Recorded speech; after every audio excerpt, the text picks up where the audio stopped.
180 nuns were entered into a study about longevity. They all had pretty much a similar background. They all had the same lifestyle, same economy class, and the same social class. This study focused on which one of the nuns uses more positive words and experiences more positive emotions. This is what they found out.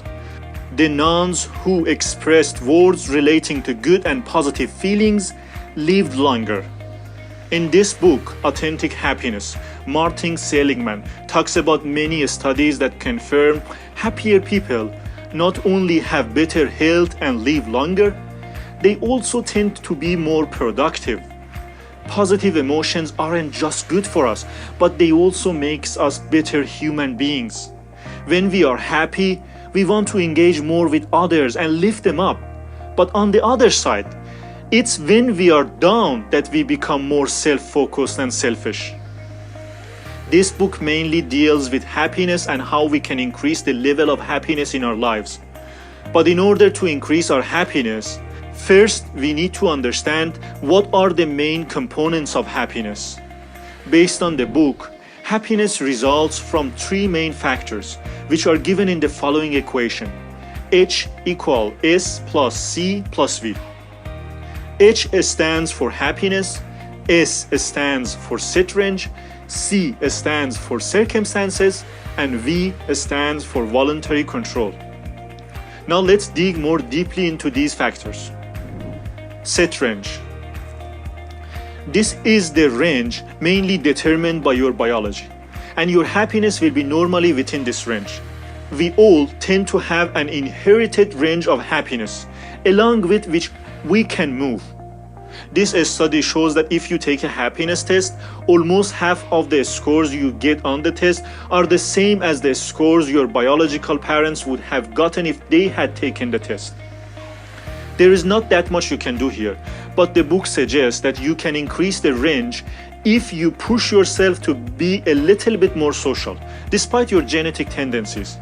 People who have a low range of happiness tend to avoid social interactions, but happy people are very social, and there is some reason to think that their happiness is caused by lots of socializing. Circumstances. These are the circumstances which affect your happiness. Some conditions like having money, being married, or being healthy contribute to happiness.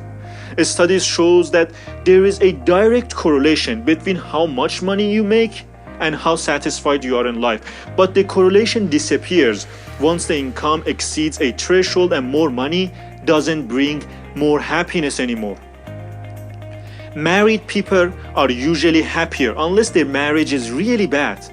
Studies shows that most happy people are involved in a romantic relationship. Some people can argue this by saying that happier people are more likely to have a romantic relationship. On health, surprisingly, objective health has little impact on happiness. It's how healthy we are that has a major impact. This has less to do with our actual health and more with our ability to see our health positively. Religious people are usually happier and more satisfied with life. On average, the more fundamental the religion one has, the happier he is. This is maybe because religion provides hope and meaning in life. But things like education, climate, race, and gender has no impact on happiness. Climate might give you a quick boost, but it quickly goes away. Voluntary control. This is what you can control and the things you can do to get your happiness to the upper part of your set range. But how can we do this? To answer the question, this book divides happiness and positive emotions into three categories: past, future, and present. Positive emotions about the past are like satisfaction and pride.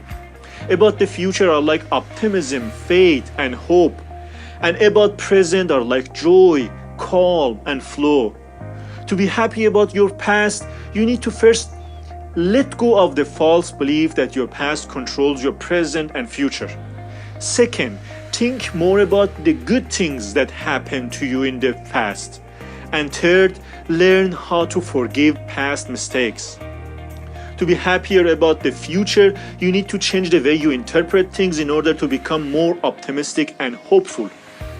And to be happy about the present, you need to first understand there is a difference between pleasure and gratification. Pleasures are usually momentary, that comes through the senses like sexual feelings, tasty foods, or good music. Gratifications are not necessarily feelings and last longer than the pleasure. It comes from the flow state by doing activities that engage us and that we really like to do.